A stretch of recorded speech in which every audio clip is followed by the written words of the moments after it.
So it's 2014. Richard Branson is building a commercial spaceflight company. NASA are sending robots to Mars, and Google are actually developing self-driving cars. So if this is the most exciting era, why hasn't the high street changed in decades? More importantly, why, even with an exponential rise in digital platforms offering various goods and services, are people actually still choosing to go to physical retail stores? Last year, I visited a coffee shop in my hometown of Plymouth in the lead up to Christmas. I just wanted to get some work done, and I was fed up. The moment I entered the store, I had to join a 15-minute queue, and that was just to order the product. I then had to join another 5-minute queue, that was to collect it. A drink was then rudely thrust into my hands, and I walked upstairs to try and find a comfortable seat. I saw a sea of tiny tables that I could barely fit myself on. There was slow, insecure Wi-Fi, families in the background with babies screaming. I had nowhere to put my coat or umbrella. I left pretty quickly. Standing in the pouring rain, not knowing what to do or where to go, this experience made me stop and think. We have an abundance of technology that we're using in our daily lives. Why has the fusion between physical and digital not yet happened? We should be using technology to enhance the human experience. That was the moment I realized that I wanted to disrupt retail. So I've always been interested in building startups. I was 12 years old in the summer of 2009 when I visited Melbourne, Australia. I saw this incredible little smoothie shop right outside Flinders Street Station, and they had the most mouth-watering smoothies you can imagine. So I suddenly had an idea. I wanted to bottle up these smoothies and sell them on the high street, in supermarkets, market stores. I wanted to make them more accessible and scalable. So the second I got back to my apartment, I started sketching out ideas. I actually built a website, registered social media accounts, and hired a voiceover artist for a radio advert. And then 2 weeks later, I returned back to the UK. I ordered in 1,000 plastic bottles. They actually came without lids, I didn't realize until they arrived. I was speaking to a Lithuanian berry firm about how they were going to ship 1 ton of berries to my parents' house. I hadn't actually told them about this. I did some market research and found the existence of innocent smoothies. You're probably all thinking about them now. And so it was pretty much game over for me then. Moving on to education and, more importantly, actually coding.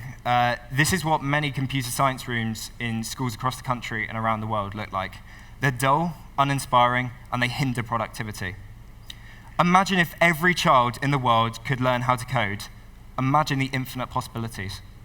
They wouldn't be bound by time zones, they wouldn't be bound by education, and they wouldn't be bound by the expectations of their parents. They would have the ability to create a life they want to live.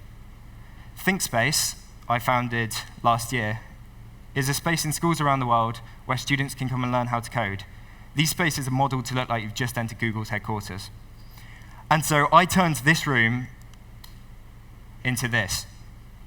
I realized that the same could be done in hundreds and thousands of other schools around the world.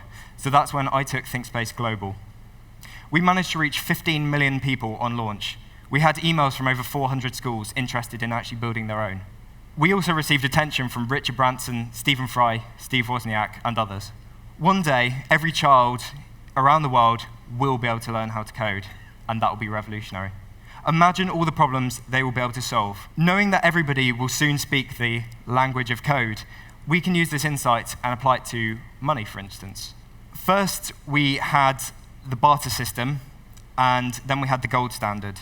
Then we had cash, which evolved into the chip and pin machine, and now everything is mobile. Every transaction will soon be on your smartphone. You will not see cash, and actually, soon it will be in a museum. We want to incorporate this knowledge into the real world. The rate at which humans are using technology to consume goods and services is far greater than what brick-and-mortar stores are currently offering. Retailers are playing catch-up. Some products you've just got to see, smell, and touch before you actually go ahead and purchase them. There's a much greater risk of problems occurring with online retail. Your order could get mixed up, it might be delayed, you could be more vulnerable to fraud, you might be out when it's delivered. The idea of physical retail stores is that you just grab and go. They're often much more convenient and quicker for most people. Online retail is very well known for their slow, outsourced customer support services. I believe there's a necessity for human interaction, and I never want to see online customer support services entirely replaced by automated systems. All of this makes up the overall human retail experience, and that's a differentiator amongst brands and companies. The retail industry has been confronted by an unprecedented change. Economic turmoil and technological advances have combined to reshape the retail landscape faster than some can cope with. It's survival of the fittest on the high street, and that's good. It means that the substandard stores are replaced with the brilliant ones, offering exactly what the customer wants, and that's usually the great experience. So the reality is, the majority of loyal customers will actually be dead in 10, 20, or 50 years' time. What will stores and brands do and offer then? I believe they should be intently focusing on the younger generations in order to win and succeed in the long term. A recent poll said that almost a third of 18 to 29-year-olds will walk into a retail store more often. And also, young consumers say that mobile technology has led to a 29% increase in them going to physical retail stores. Stores of the future will combine the sociality and indulgences of products with the enjoyment of shopping. You'll be able to interact with your friends and the general public, see what their interests are, and what they're likely to buy. It's window shopping reinvented. Now, I couldn't say all this without wanting to build my own retail store. Space Lounges takes traditional brick-and-mortar stores and connects them to an incredible cloud-based experience. We're building a flagship store in London in the form of a coffee lounge to actually demonstrate the possibilities. We have a mobile app, and these are intelligent recommendations. They're based on various data-driven algorithms. The mobile app knows what you want even before you've had a chance to read the menu. We're moving from mapping data to using it to predict patterns and growth.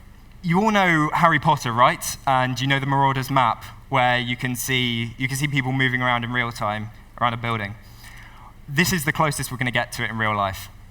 You can identify those around you who have opted into using the service. You can drop them a message and even send them a coffee if you wish. Why have a humongous menu on the wall when you can read it all on your smartphone? You swipe between the menu cards, and if you repeatedly swipe past cappuccino, for example, it's going to move that card right to the end of the stack. You only see what you want and need to. No clutter, no fuss. Thank you.